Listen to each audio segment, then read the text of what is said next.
Data structure के आज के लेक्चर में हम लोग स्टडी करेंगे इंसर्शन एट मिडिल। जैसा कि आपने पहले के लेक्चर में स्टडी किया है, insertion at beginning and insertion at last.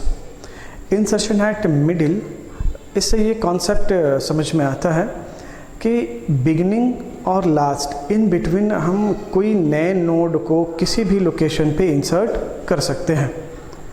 तो चलिए समझते हैं इसके पीछे का लॉजिक, ये कैसे डेटा इंसर्ट होता है। तो यहाँ पे देखिए, वो मैंने एक छोटा सा डायग्राम डिज़ाइन किया है। जैसा कि हम लोगों ने पहले भी एग्जांपल देखा था, एक स्टार्ट नोड होता है। स्टार्ट नोड के पास हमारे पास पहले डायनामिक मेमोरी का एड्रेस होता है और पहले डायनामिक मेमोरी के नेक्स्ट लिंकिंग पार्ट में दूसरे नोड का एड्रेस होता है। उस तरह से ग्रेजुअली कनेक्टेड होता है up to the last node, जहाँ पे लास्ट नोड में नल वैल्यू होता है। तो चलिए समझते हैं कि इंसर्ट एट मिडिल का कॉन्सेप्ट या लॉजिक कैसे इम्प्लीमेंट होता है। जैसे हमारे इस डायग्राम में देखते हैं, यहाँ पे वो लिंक लिस्ट का सीरीज पूरी तरह से कनेक्टेड है, एक नोड दूसरे से, दूसरा नोड तीसरे से कनेक्टेड है। इंसर्शन एट मिडिल में सबसे पहला स्टेप होगा कि after which node you want to insert the data, या after which roll number you want to insert the data. तो सपोज एक लोकल वेरिएबल हम लोग एक्सेप्ट कर लें NO, कि कौन से नंबर के बाद हम एक नया नोड इंसर्ट करेंगे। यहाँ पे देखिए रोल नंबर 1 2 3 4 ऐसा कुछ है। तो सपोज अगर हमने इंसर्ट किया 2, इससे ये पता चलता है कि जो डायनामिक मेमोरी एलोकेशन है, जहाँ पे रोल नंबर 2 स्टोर है, उसके जस्ट बाद हमें एक नया नोड इंसर्ट करना। तो अब हम इस 2 तक पहुँचेंगे कैसे? इस कॉन्सेप्ट को हम लोगों ने सीखा था कॉन्सेप्ट ऑफ सर्चिंग में, कि हम किसी नोड पे कैसे पहुँचें और डेटा को कैसे एक्सेस करें। तो यहाँ पे स्टेप नंबर 1 होगा कॉन्सेप्ट ऑफ सर्चिंग।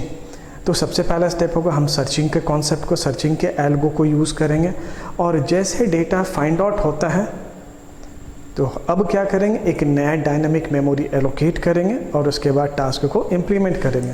तो देखिए यहाँ पे हम लिख रहे हैं step 1 to search the roll, to search the roll. सबसे पहला step to search the roll. उसके बाद अगर वो रोल मिल जाता है, यहाँ पे दो सिचुएशन है, आइदर वो रोल अवेलेबल होगा अदरवाइज नहीं होगा। अगर अवेलेबल होता है तब हम क्या करेंगे, step number 2, if roll available then create the dynamic memory allocation. तो चलिए मान लेते हैं कि ये हमने डायनेमिक मेमोरी एलोकेट कर लिया, इट इज 7007। उसके बाद स्टेप नंबर 3 क्या कहता है, डेटा पार्ट में डेटा इंसर्ट करना है। इंसर्ट न्यू डेटा इन डेटा पार्ट। सपोज हमने यहाँ पे इंसर्ट कर लिया 10। अब सवाल उठता है कि इस नेक्स्ट लिंकिंग पार्ट में हम क्या मेंशन करें। तो चलिए लॉजिक से समझते हैं। हमें यहाँ पे इस नोड के बाद, मतलब इस रोल नंबर के बाद नया रोल नंबर का एक मेमोरी एलोकेट करना था। इट मीन्स इनका कनेक्शन यहाँ से यहाँ होना चाहिए। तो अब देखिए, इस डायनेमिक मेमोरी में जो भी एड्रेस है, उस एड्रेस को हम इस न्यू नोड के लिंकिंग पार्ट में ऐड करेंगे। और उसके बाद ये हुआ हमारा स्टेप नंबर 1। और स्टेप नंबर 2, इस न्यू नोड के एड्रेस को हम इस लोकेशन पे ऐड कर देंगे। अगर ये दोनों स्टेप हमने फॉलो कर लिया तो ये till insertion eight middle success हो गया। देखिए कैसे, 1001 के नेक्स्ट लिंकिंग पार्ट से 2002, 2002 के नेक्स्ट लिंकिंग पार्ट से 7007, 7007 के नेक्स्ट लिंकिंग पार्ट से 3003, और उसके बाद ये series as it is connected होगा। तो चलिए इसे एक छोटा सा स्यूडो कोड से समझते हैं, ये कैसे पॉसिबल है। तो सपोज अगर हमने एक स्ट्रक्चर पॉइंटर बनाया student pointer T and pointer new node.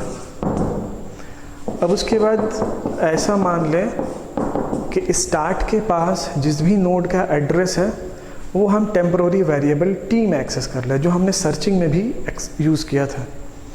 अब उसके बाद क्या करें, वाइल टी जब तक नल ना हो जाए तब तक चलता रहे। और उसके बाद इसमें हमें चेक क्या करना है, टी में जो रोल पार्ट है और इस नंबर वाले वैल्यू से जिसे यूज़र ने सर्च किया। अब जैसे वो लोकेशन मिल जाता है, सपोज ये वैल्यू मिल गया हमें, तो हम यहाँ पे क्या करेंगे, यहाँ पे हमारा होगा एक नया डायनामिक मेमोरी एलोकेशन। तो यहाँ पे लॉजिक से हम क्या कर सकते हैं, ब्रेक कर दें, जिसे हम लोग सी के प्रोग्राम में और डिटेल से कोड लिखेंगे, ब्रेक कर दें। और अगर नहीं मिलता है तो इसे हम कंटिन्यू कर सकते हैं, इस तरह से ये लूप कंटिन्यू होता जाएगा। जैसे मिल गया हमें, है ना, जैसे मिल गया हमें, तो अब हमें क्या करना है, देखिए यहाँ पे हम समझते हैं, अगर ये लोकेशन हमें फाइंड आउट हो गया, ये लोकेशन हमें फाइंड आउट हो गया, तो हमें क्या करना है, न्यू नोड के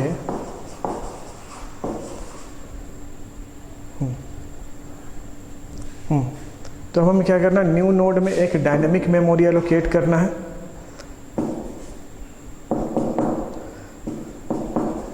मैलॉक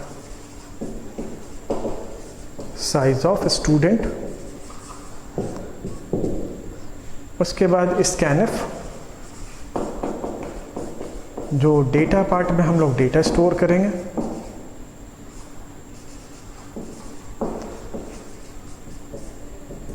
और अब यहाँ पे वो दो लॉजिकल स्टेप क्या होगा, न्यू नोड के नेक्स्ट लिंकिंग पार्ट पे टी का नेक्स्ट पार्ट,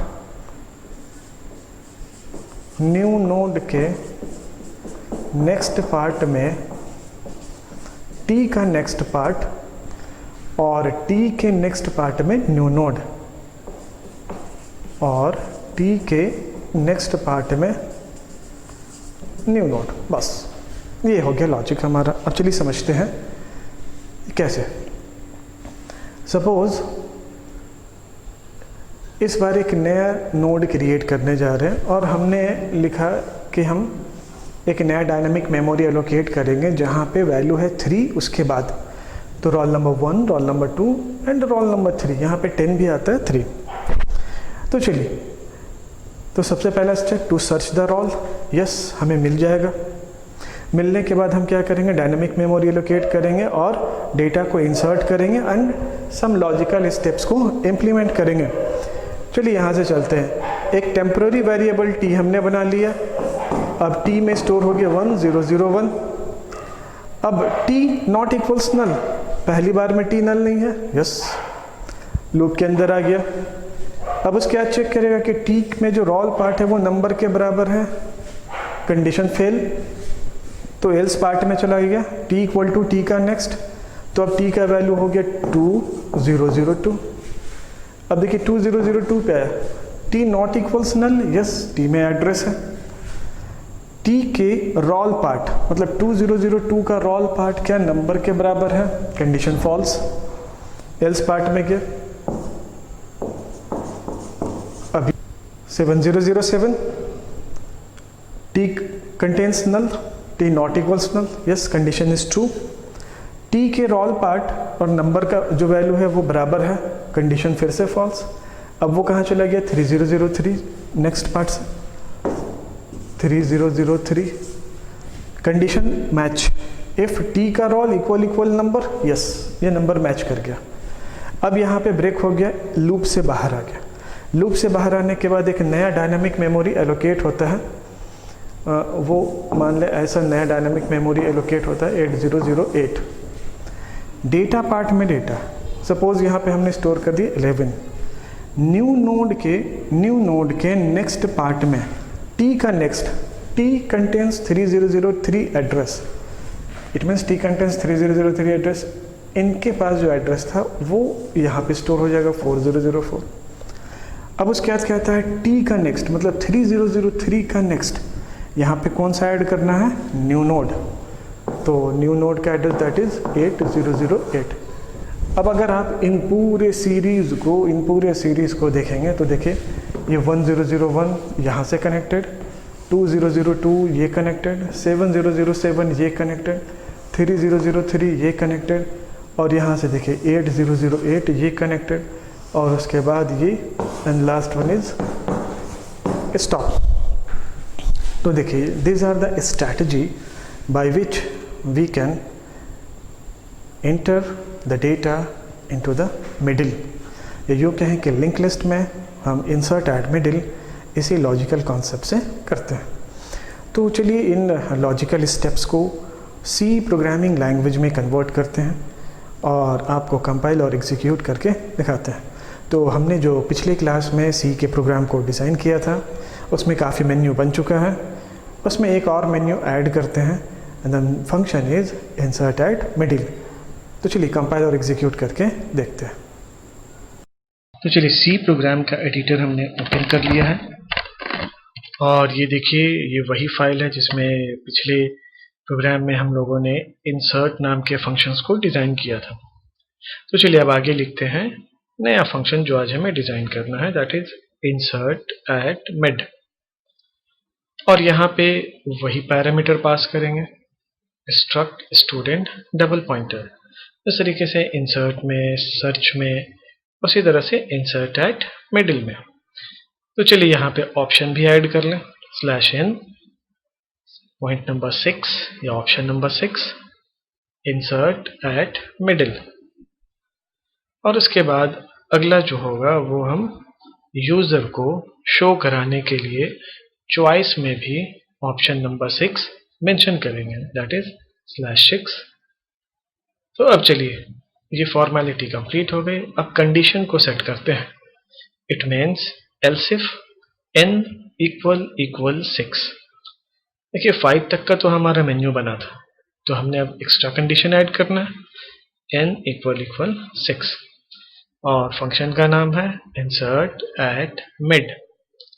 और यहाँ भी पैरामीटर से हम स्टार्ट के एड्रेस को पास करेंगे, दैट इज $start।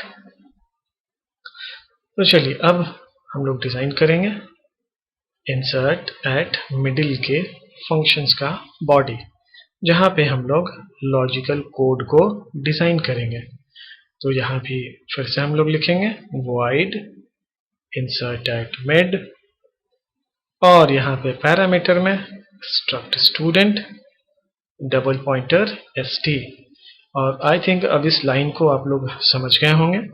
ये double pointer st direct communication with the start, जो हम लोग बोर्ड पे डायग्राम देखते हैं कि स्टार्ट स्टूडेंट, जो हमारा एक स्टार्ट नाम का जो पॉइंटर वेरिएबल होता है, उसके पास फर्स्ट डायनेमिक मेमोरी का एड्रेस होता है। अब यहाँ पे देखिए मैंने दो पॉइंटर वेरिएबल बनाया, स्ट्रक्ट स्टूडेंट टाइप, एक न्यू नोड और एक टेम्पररी वेरिएबल पॉइंटर t। दो इंटीजर वैल्यू भी क्रिएट कर रहे हैं, एक f इक्वल 0 और एक no। लॉजिकल प्रोग्राम लिखने के लिए मैंने यहाँ पे एक फ्लैग बनाया है। इट मीन्स अगर टास्क मैच कर जाएगा, कंडीशन मैच कर जाएगा, तो f का वैल्यू 1 हो जाएगा। इस तरीके से आपने सर्चिंग वाले प्रोग्राम में देखा था। सेम एज यहाँ पे हम लोग स्टेप नंबर 1 को फॉलो करेंगे, that is the concept of searching. तो चलिए पहले यूजर से हम पूछते हैं कि after which number you want to insert. अब जो भी पहले से नंबर डिजाइन होगा, जैसे 1 2 3 4 5, तो अगर यूजर ने कहा 3, इट मीन्स जो नया नोड क्रिएट होगा वो 3 के बाद होगा। तो अब यहां से हम लोग स्टार्ट करते हैं व्हाइल लूप। देखिए ये वही कंडीशन है जो हम लोगों ने सर्च में देखा था, f equal 0 and t not equals null. मतलब व्हाइल लूप में दो कंडीशन लगा दिया है with the help of and operator. और एंड क्या कहता है, जब तक दोनों कंडीशन ट्रू रहेगा व्हाइल लूप चलता रहेगा। एक भी फॉल्स होगा तो लूप से बाहर। अब देखिए इस व्हाइल लूप में हमें क्या करना है, हर टी वाले नोड के रोल से दिए गए यूजर के रोल को मैच कराना है।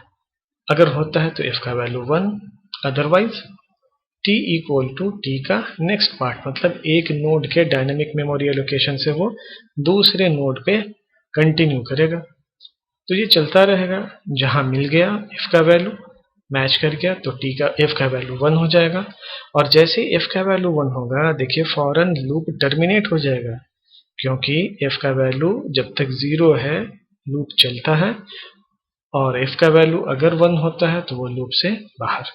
अब देखिए लूप से बाहर आने के बाद मैंने क्या लिखा, इफ f इक्वल 1, अगर लूप कंटिन्यू चलता है और लूप के बाहर जब कंट्रोल वापस आता है, और अगर f का वैल्यू 1 हो चुका होगा, इट मीन्स हमें वो लोकेशन मिल गया है जहां पे हमें नए डायनेमिक मेमोरी को क्रिएट करना है। तो यहाँ देखिए new node equal struct student pointer malloc size of student, यहाँ पे हमने एक न्यू डायनेमिक मेमोरी को एलोकेट किया। अब इस मेमोरी में दो पार्ट, डेटा पार्ट और नेक्स्ट लिंकिंग पार्ट। तो डेटा पार्ट में स्कैनफ के थ्रू हम क्या करेंगे, डेटा को स्टोर करेंगे, दैट इज, इसीलिए यहाँ पे मैंने printf scanf में ये मेंशन कर दिया इंटर न्यू नंबर, और scanf उसी न्यू नोड के डेटा पार्ट में स्टोर हो जाएगा। और जैसा हमने बोर्ड पे हम लोगों ने स्टडी किया था, न्यू नोड के नेक्स्ट पार्ट में टी का नेक्स्ट, जो आई थिंक आप लोग थोड़ा पीछे करके वीडियो देखेंगे तो वो समझ पाएंगे, और टी के नेक्स्ट में न्यू नोड का एड्रेस, बस ये लॉजिक कंप्लीट। तो यहाँ पे इफ क्लोज होता है, और इसके साथ एक एल्स पार्ट। सपोज f का वैल्यू अगर 0 ही रह गया, इसका मतलब है कि इंसर्शन के लिए कोई रिकॉर्ड था ही नहीं, मतलब हम जहां पे सर्च करके डेटा स्टोर करना चाहते थे वो डेटा हमें मिला ही नहीं, इसलिए इंसर्शन नॉट पॉसिबल का मैसेज शो करेगा। तो देखिए इस प्रोग्राम में दो तरह का कॉन्सेप्ट, हमने वैल्यू सर्च किया कि हमें पर्टिकुलर लोकेशन पे डेटा इंसर्ट करना, सपोज वो लोकेशन नहीं मिल पाया तो हमें मिल जाएगा इंसर्ट नॉट पॉसिबल का मैसेज। अगर वो लोकेशन मिलता है तो f का वैल्यू 1 हो जाएगा, और f का वैल्यू 1 होते ही डायनामिक मेमोरी एलोकेट होगा डेटा पार्ट में डेटा, और ये दो लॉजिकल स्टेप से वो टास्क कंटिन्यू हो जाएगा। चलिए तो अब कंपाइल करते हैं, कंपाइलेशन भी सक्सेस, एग्जीक्यूट करते हैं। सबसे पहले हम ऑप्शन 6 को चेक करेंगे, अभी कोई नोड इंसर्ट नहीं हुआ। चलिए क्या बताता है, इसने पूछा after which number you want to insert, मैंने कहा 1, तो चूंकि यहाँ पे कोई डेटा इंसर्ट नहीं था इसलिए मैसेज मिल गया इंसर्ट नॉट पॉसिबल। चलिए कुछ डेटा इंसर्ट करते हैं ऑप्शन 1 का यूज करके, 1 1 2 2 3 3 एंड 4 4। अब 2 प्रेस करके देख लिया, चलिए ये 4 डेटा हमारे पास अवेलेबल है। हाँ, अब किन के बाद, 22 के बाद, तो हमने इंसर्ट किया 23 होना चाहिए। तो चलिए यहाँ पे हमारा टास्क कंप्लीट हो गया, इट मींस डेटा इंसर्ट हो चुका होगा। तो ऑप्शन 2 से चेक करें, देखिए ये हमें दिख गया 22 के बाद 23, it means insert at beginning success. तो चलिए यहाँ तक था इंसर्ट एट बिगिनिंग का कोड। तो आई थिंक आप इन सारे कोड्स को समझे हों। आपने इस डिलीशन एट मिडिल के लॉजिक को देखा, सी प्रोग्राम में इन कोड को हम लोगों ने एडजस्ट किया, फंक्शन को डिज़ाइन किया, फंक्शन के कॉलिंग को देखा, और प्रीवियस प्रोग्राम में ही हमने इंसर्ट एट मिडिल को टेस्ट किया, और उन्हीं मेन्यू के बेसिस पे हमने डिस्प्ले करके चेक किया। तो आई होप इन कोड को आप लोग समझ रहे हों, और आप कोशिश करें इसे अच्छे से समझें और प्रैक्टिस करें। Thank you.